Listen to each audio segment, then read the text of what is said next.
जो था hello good morning friends. मैं Rakesh Sharma government polytechnic college Kota में प्रवक्ता केमिकल के पद पर कार्यरत हूँ। यहाँ मैं थर्ड ईयर केमिकल डिपार्टमेंट में विषय 305 industrial safety and environment design का अध्यापन करता हूँ। आज हम यूनिट नंबर 2 के बारे में देख करेंगे। इसका टॉपिक है एम्बिएंट एयर क्वालिटी मेजरमेंट। जैसा कि हम जानते हैं, विभिन्न प्रकार की केमिकल प्रोसेस इंडस्ट्री से, थर्मल पावर प्लांट से, स्वचालित वाहनों से जो हानिकारक गैसें उत्सर्जित की जाती हैं, उसमें विभिन्न प्रकार के वायु प्रदूषक बहुत अधिक मात्रा में उपस्थित रहते हैं। अतः इन प्रदूषित गैसों का विशेष करके उसमें उपस्थित विभिन्न प्रकार के हानिकारक गैसों की प्रतिशत मात्रा ज्ञात की जाती है, जिसे एम्बिएंट एयर क्वालिटी मेजरमेंट कहा जाता है। इसके लिए मुख्य रूप से 4 प्रकार के मेथड काम में लाए जाते हैं, जिन्हें Orsat analysis, gas chromatography, non dispersive infrared gas analyser और स्मोक डेंसिटी मेजरमेंट से प्रदर्शित किया जाता है। अब हम सभी प्रोसेस के बारे में विस्तार से अध्ययन करेंगे। यहाँ पर एक ओरसेट एनालिसिस ऑपरेटर दिखाया गया है, जिसका उपयोग विभिन्न प्रकार की केमिकल प्रोसेस इंडस्ट्री से, स्वतंत्र वाहनों से और थर्मल पावर प्लांट से उत्सर्जित की जाने वाली हानिकारक गैसों का रासायनिक विश्लेषण करने के लिए किया जाता है। इस मेथड में सबसे पहले एक बैलून का उपयोग करता है। सैंपल गैस की निश्चित मात्रा को भर दिया जाता है। इसके बाद 5 अलग-अलग बोतल प्रयोग में लाई जाती है। इसमें एक बोतल में क्योर सॉल्यूशन भरा जाता है, दूसरे में क्यूपस क्लोराइड को भरा जाता है, तीसरे में पायरोक्लोरिक एसिड को भरा जाता है, चौथे में लेड क्रोमेट को भरा जाता है और 5वें बोरोन वाटर को भरा जाता है। उसका सैंपल गैस का एक निश्चित आयतन एक बैलून में लिया जाता है, जो टोटल उसको एक मैजिक बुलेट में ट्रांसफर किया जाता है, उनको कुल आयतन ज्ञात कर लिया जाता है। इसके बाद सैंपल गैस को पहले पोर्शन हाइड्रोक्साइड सॉल्यूशन में एंटर कराया जाता है, जो कि उस गैस में उपस्थित CO2 को ऑब्जर्व कर लेता है। उसके आयतन में कुछ कमी आती है। इसके बाद सैंपल गैस को पुनः मैजिक बुलेट में लिया जाता है और आयतन में कमी का मान ज्ञात किया जाता है। इसके आयतन में जो कमी आती है तो CO2 की मात्रा को प्रदर्शित करती है। उसके बाद पोल्यूटेड गैस के सैंपल को दूसरे बोतल में एंटर कराया जाता है, फिर क्यूपस क्लोराइड सॉल्यूशन भरा जाता है। क्यूपस क्लोराइड सॉल्यूशन उस गैस में उपस्थित कार्बन मोनोऑक्साइड को अवशोषित कर लेता है और इसके आयतन में कुछ कमी आती है। इसका सैंपल गैस को पुनः मैजिक बुलेट पर लिया जाता है और आयतन में कमी का मान ज्ञात किया जाता है। इसके आयतन में जो कमी आती है वह कार्बन मोनोऑक्साइड की मात्रा को प्रदर्शित करती है। तीसरा बोतल में पायरोक्लोरिक एसिड भरा जाता है। इसका पॉजिटिव गैस के सैंपल को पायरोक्लोरिक एसिड में एंटर कराया जाता है, क्योंकि पॉजिटिव गैस में उपस्थित ऑक्सीजन गैस को अवशोषित कर लेता है और उसके आयतन में कुछ कमी आती है। वह पॉजिटिव गैस के सैंपल को पुनः मैजिक बुलेट पर लिया जाता है और आयतन में कमी का मान ज्ञात किया जाता है। कि आयतन में जो कमी आती है वह सैंपल गैस में ऑक्सीजन की मात्रा को प्रदर्शित करती है। उसका पॉजिटिव गैस को चौथे सैंपल बोतल में लिया जाता है, जिसमें लेड क्रोमेट का सॉल्यूशन भरा जाता है। पॉजिटिव गैस के सैंपल को लेड क्रोमेट के विलयन से गुजारा जाता है, क्योंकि पॉजिटिव गैस में सल्फर डाइऑक्साइड और सल्फर ट्राइऑक्साइड को अवशोषित कर लेता है और पॉजिटिव गैस के आयतन में कुछ कमी आती है। इसके बाद पॉजिटिव गैस के सैंपल को पुनः मैजिक बुलेट पर लिया जाता है और आयतन में कमी का मान ज्ञात किया जाता है। पॉजिटिव गैस की जो आयतन में कमी आती है तो सल्फर डाइऑक्साइड और सल्फर ट्राइऑक्साइड की मात्रा को प्रदर्शित करती है। उसका पॉजिटिव गैस के सैंपल को पुनः बैलून में ट्रांसफर कर लिया जाता है और उसका 5 बोतल में एंटर कराया जाता है, जिसके अंदर ब्रोमीन वाटर भरा रहता है।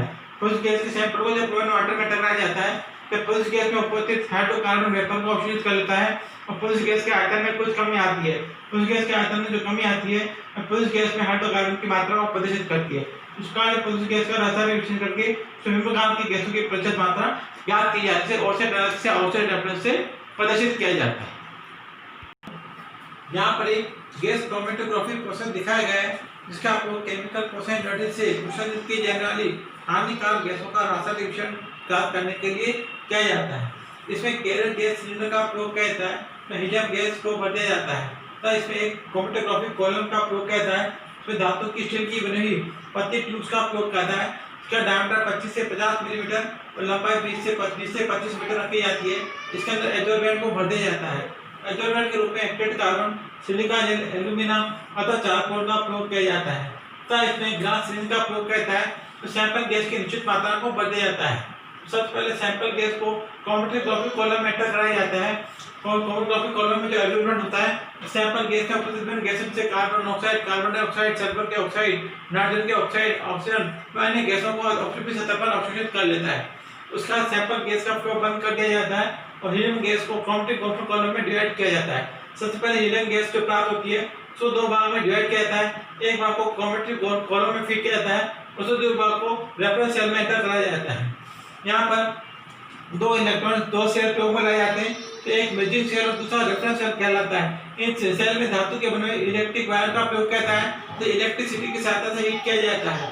उसके बाद जब helium gas hydrogen chromatography column में एंटर करती है तो इसमें विभिन्न गैसों को अपने साथ कैरी करके और मेजरमेंट सेल में ले आती है। तो दूसरे पार्ट में हीलियम गैस को बिना काउंटर कॉलम में एंटर कराए सीधे ही रेफरेंस सेल में एंटर कराया जाता है। इस कारण जब हीलियम गैस मेजिंग सेल और रेफरेंस सेल में एंटर करती है तो इलेक्ट्रिकली हीटेड वायर का कूलिंग इफेक्ट होता है, लेकिन तो मेजिंग सेल और रेफरेंस सेल में कूलिंग इफेक्ट अलग अलग होता है, क्योंकि मेजिंग सेल में जो हीलियम गैस और प्रदूषक गैसें दोनों उपस्थित रहती हैं, जबकि रेफरेंस सेल में केवल हीलियम गैस ही उपस्थित रहती है। इस कारण से इलेक्ट्रिकल वायर को जब ठंडा किया जाता है तो उसमें ठंडा होने की प्रवृत्ति अलग अलग होती है। इस ठंडा होने की प्रवृत्ति को इलेक्ट्रॉनिक चार्ट डाटा प्रोसेसर द्वारा प्रोसेस किया जाता है। एक ग्राफिक चार्ट रिकॉर्डर में एंटर कराया जाता है। ग्राफिक चार्ट रिकॉर्डर के द्वारा सैंपल गैस में उपस्थित गैसों की प्रतिशत मात्रा को एक पीक द्वारा प्रदर्शित किया जाता है। पीक की जो ऊंचाई होती है वो सैंपल गैस में पोषक तत्वों की प्रतिशत मात्रा को प्रदर्शित करती है। इसे गैस क्रोमेटोग्राफी प्रोसेस कहा जाता है। यहाँ पर एक नॉन डिस्पर्सिव इंफ्रारेड एनालाइजर दिखा गया है, जिसका उपयोग प्रदूषित गैसों और विभिन्न गैसों की प्रतिशत मात्रा ज्ञात करने के लिए किया जाता है। इस पर एक इंफ्रारेड सोर्स का उपयोग किया जाता है, जहाँ से इंफ्रारेड किरणें उत्सर्जित की जाती हैं। ये मिरर से टकरा करके इनर्ट गैस में एंटर करती हैं और सैंपल गैस में एंटर करती हैं। इनर्ट गैस इंफ्रारेड को अवशोषित नहीं करती है, अस्तु की तीव्रता में कोई परिवर्तन नहीं आता है। I0 है तो I0 रहती है, जबकि सैंपल गैस इंफ्रारेड किरणों को अवशोषित करती है, उसकी तीव्रता I0 से कम होकर I1 हो जाती है। इस प्रकार सैंपल गैस में कंसंट्रेशन C बराबर 1/x log I0/x द्वारा ज्ञात की जाती है और अलग गैसों की प्रतिशत मात्रा इस सूत्र द्वारा निकाली जाती है। C यहाँ पर कंसंट्रेशन है, ये एब्जॉर्प्शन फैक्टर है, x यहाँ पर ऑप्टिकल पाथ की लंबाई है, I0 इंटेंसिटी एब्जॉर्प्शन से पहले तीव्रता I0 है और एब्जॉर्प्शन के बाद तीव्रता IS द्वारा प्रदर्शित की जाती है। अब यहाँ पर विभिन्न प्रकार की अलग गैसों की द्वारा इंफ्रारेड किरणों को अवशोषित करने की क्षमता भी अलग अलग होती है। अतः विभिन्न प्रकार की इंफ्रारेड किरणों की तीव्रता में जो कमी आती है उसके आधार पर प्रदूषित गैस में उत्पन्न विभिन्न गैसों की प्रतिशत मात्रा भी ज्ञात की जाती है। Okay, thank you friends, thank you very much.